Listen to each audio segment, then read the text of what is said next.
The former New South Wales Premier Gladys Berejiklian earned herself a reputation for being a rather steady hand in troubled times after steering the state through drought, bushfires and, of course, the pandemic.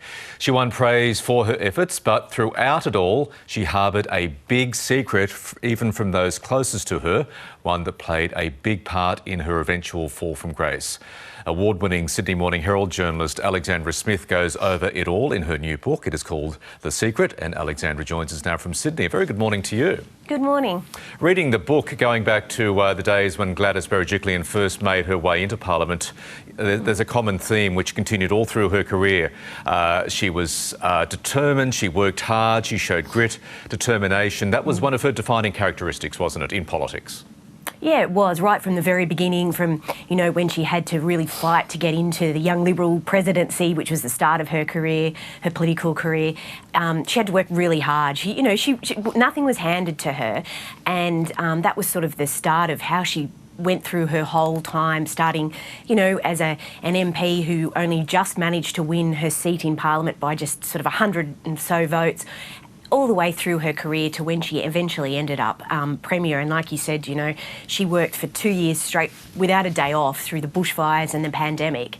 A really, really disciplined, focused person, her whole political career, her life, really. Yeah. Now, even her friends and allies, as you write, described Gladys Berejiklian as being complex and also obsessively private, which of course leads us, doesn't it, to the big secret? Yeah, I mean, that's right. So, throughout her political career, particularly when she was Premier, she always said her key line was, "I'm here to focus on core business." She was very all about, "I'm just here to do a job." And of course, what was going on behind the scenes that not even her closest friends, her sisters who she's really close to, her colleagues, knew that she was in a secret relationship with one of their own Liberal MPs, who of course went on to have to quit Parliament under a cloud of corruption. And ultimately, once that secret came out about that relationship,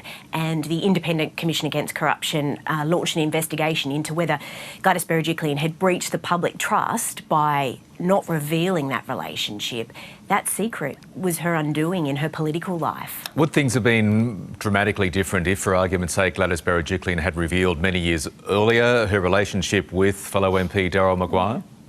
I think so. I think Gladys Berejiklian would still be Premier now because, there's nothing stopping her having a relationship with a colleague, of course not.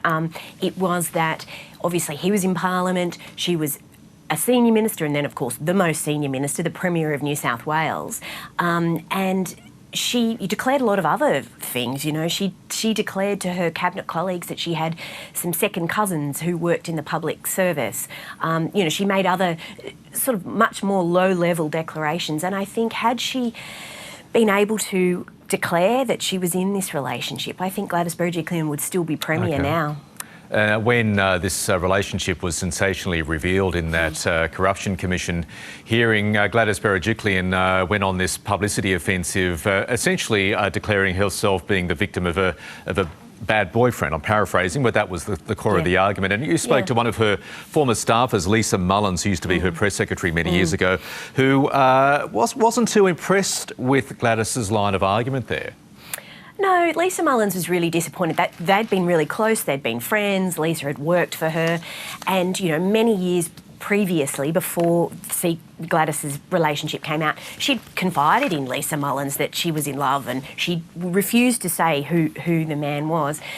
But then after it all emerged and Gladys Berejiklian did really go on, a public relations offensive and really did want to get her story out that she just made a terrible mistake in love. Lisa Mullins was really disappointed by that, and she said that she felt that Gladys had always been about not playing a gender card, not being about a female, and she felt that when she really needed to save her political career, she was really disappointed that Gladys kind of said, "Look, I dated a dud. I was made a silly mistake. It was all about love." And Lisa Mullins hasn't spoken to her since those revelations because she was just so disappointed.